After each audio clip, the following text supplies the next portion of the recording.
Assalamualaikum warahmatullahi wabarakatuh. Perkenalkan, nama saya Bimantara, Guru Pendidikan Agama Islam di UPT SD Negeri Sidoarjo 2, Kecamatan Kenduruan, Kabupaten Tuban.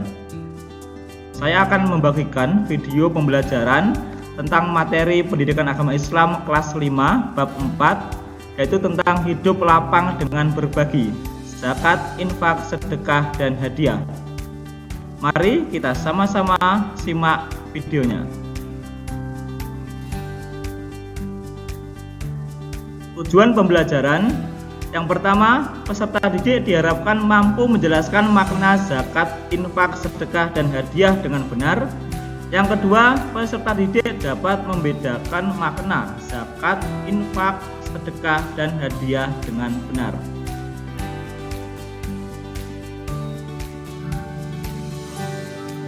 Sekarang kita akan belajar tentang zakat. Apa itu zakat? Zakat artinya tumbuh, berkembang, suci, dan berkah. Zakat secara istilah adalah harta milik seseorang muslim atau milik badan usaha yang wajib dikeluarkan menurut ketentuan syariat Islam. Kemudian tentang macam-macam zakat. Zakat secara umum dibagi menjadi dua. Yang pertama yaitu zakat fitrah yang berupa makanan pokok, dan yang kedua adalah zakat mal. Zakat fitrah biasanya berupa makanan pokok dan besarnya 2,5 kg. Sedangkan zakat mal yaitu zakat yang dibayarkan berupa harta atau uang. Yang pertama kita akan belajar tentang zakat fitrah. Pada bulan Ramadan, umat Islam wajib mengeluarkan zakat fitrah. Fitrah menurut bahasa artinya bersih atau suci. Sedangkan menurut istilah adalah pemberian bahan pokok menjelang hari raya Idul Fitri dengan syarat dan ketentuan yang ditetapkan. Biasanya zakat fitrah dikeluarkan pada bulan Ramadan. Dan kebanyakan masyarakat di Indonesia mengeluarkan zakat fitrah pada malam hari raya Idul Fitri. Zakat fitrah ini besarnya sekitar 2,5 kg dari bahan pokok. Misalkan di daerah itu bahan pokoknya adalah beras, maka zakat fitrah yang dikeluarkan yaitu sebesar 2,5 kg atau lebih afdolnya lebih menjadi 3 kg beras. Zakat fitrah ini hukumnya wajib ya. Jadi ketika ada anak kecil ya, anak yang belum balik, tetap wajib mengeluarkan zakat fitrah. Yang mengeluarkan atau yang membayarkan adalah orang tuanya. Yang kedua adalah zakat mal. Zakat mal disebut juga zakat harta. Zakat mal adalah harta yang dikeluarkan oleh seseorang sesuai dengan ketentuan-ketentuan yang berlaku menurut syariat Islam. Besarnya zakat mal yaitu 2,5% dari penghasilan yang sudah mencapai nisab dan haul. Ya, jadi kalau zakat fitrah tadi besarnya 2,5 kg atau 3 kg makanan pokok, kalau zakat mal besarnya 2,5% dari pendapatan yang didapat atau penghasilan yang sudah memenuhi ketentuan yaitu nisab dan haulnya 1 tahun. Kemudian ketentuan orang yang wajib berzakat. Yang pertama, beragama Islam. Yang kedua, merdeka, artinya tidak menjadi budak atau hamba sahaya. Yang ketiga, berakal dan balik. Yang keempat, memiliki harta yang memenuhi nisab. Yang kelima, memiliki harta halal. Jadi kewajiban orang berzakat yaitu hartanya harus halal ya, tidak boleh dari perbuatan yang haram seperti mencuri atau korupsi. Yang keenam, memiliki harta yang melebihi kebutuhan pokok. Artinya harta atau bahan pokok yang dimiliki itu harus ada kelebihannya, tidak boleh pas-pasan. Dan yang terakhir, memiliki kepemilikan penuh atas harta yang akan dizakatkan. Jadi menunaikan zakat fitrah maupun zakat mal tidak boleh hutang. Kemudian ketentuan orang yang menerima zakat sesuai dengan Al-Quran surat At-Taubah ayat 60. Yang pertama yaitu fakir. Fakir yaitu seorang yang tidak tercukupi kebutuhan pokoknya atau tidak memiliki harta. Selain itu ia juga tidak memiliki pekerjaan. Yang kedua yaitu miskin. Miskin yaitu orang yang memiliki harta tetapi tidak mencukupi untuk kebutuhan pokok sehari-hari untuk dirinya dan keluarganya. Yang ketiga yaitu amil. Amil yaitu panitia zakat atau orang yang ditugaskan pemerintah atau lembaga zakat untuk mengelola dan mendistribusikan zakat. Yang keempat yaitu mu'alaf, yaitu orang yang belum kuat imannya atau yang baru masuk agama Islam. Yang kelima yaitu rikob. Rikob yaitu usaha merdekakan hamba sahaya dengan membelinya dengan uang zakat.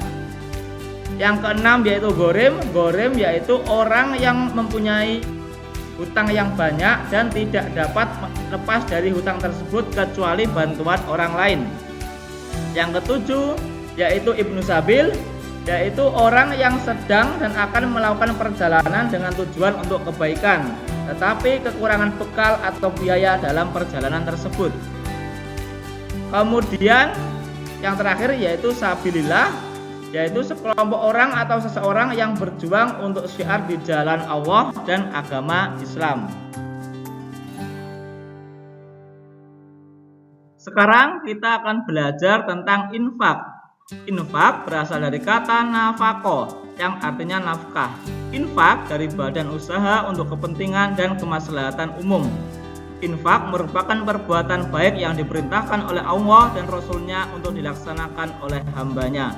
Jadi infak itu penggunaannya untuk kemaslahatan umum. Contoh, misalkan infak untuk pembangunan masjid, pembangunan pondok pesantren, atau mungkin tentang pembangunan jembatan juga bisa. Yang penting tujuannya adalah untuk kemaslahatan umum. Dalil Al-Quran tentang infak yaitu ada pada surat Ali Imran ayat 92. Mari kita baca bersama-sama. A'udzu billahi minasy syaithanir rajim. Bismillahirrahmanirrahim.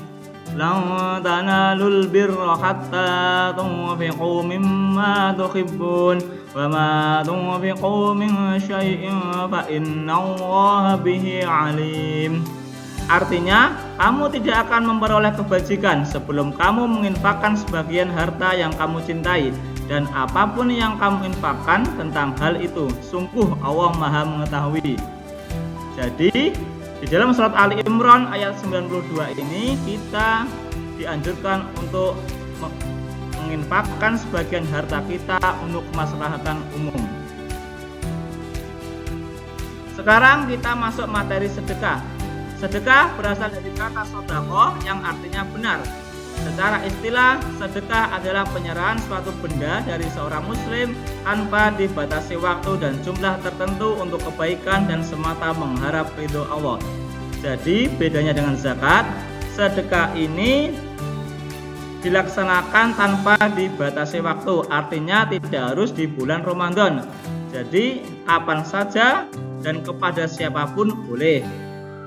Sedekah kepada orang yang mampu juga boleh, berbeda dengan zakat. Kemudian materi tentang hadiah. Hadiah merupakan pemberian kepada seseorang dengan maksud memberi rasa hormat, memuliakan, ataupun memberikan penghargaan. Contoh, misalkan ada anak berprestasi, juara 1 lomba MTQ tingkat kabupaten. Nah, anak tersebut biasanya akan mendapatkan hadiah, entah itu berupa uang tunai atau piagam penghargaan, bisa.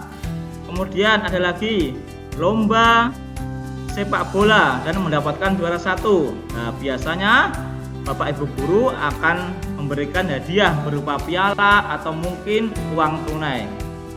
Jadi hadiah itu diberikan atas dasar penghargaan ataupun rasa hormat. Yang terakhir yaitu hikmah berbagi. Yang pertama yaitu melipat gandakan rezeki. Kalau kita suka berbagi kepada sesama, kepada yang membutuhkan, insya Allah Allah Subhanahu wa Ta'ala akan melipat gandakan rezeki kita. Mungkin bisa rezeki tentang harta ditambah, atau mungkin kesehatannya dan lain sebagainya. Yang kedua, menghapus sifat kikir atau pelit. Sifat kikir atau pelit yang ada dalam diri kita otomatis akan terhapus dengan sendirinya manakala kita sering berbagi kepada sesama. Yang ketiga yaitu berbagi bisa membersihkan harta. Yang keempat bisa menolak musibah. Yang kelima membantu orang yang lemah.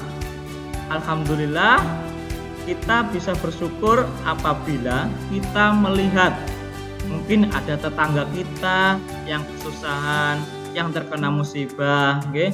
Apa yang harus kita lakukan? Kita bantu. Kita bisa memberikan sedekah berupa uang atau pakaian atau makanan atau mungkin ilmu. Ketika kita mempunyai adik, kita ajari membaca atau mengaji. Bahkan senyum pun itu adalah salah satu contoh sedekah. Senyum kepada sesama manusia. Demikian video pembelajaran tentang materi zakat, infak, sedekah, dan hadiah. Mudah-mudahan setelah melihat ini, anak-anak bisa menumbuhkan rasa berbagi kepada sesama, kepada yang membutuhkan. Terima kasih. Wassalamualaikum warahmatullahi wabarakatuh.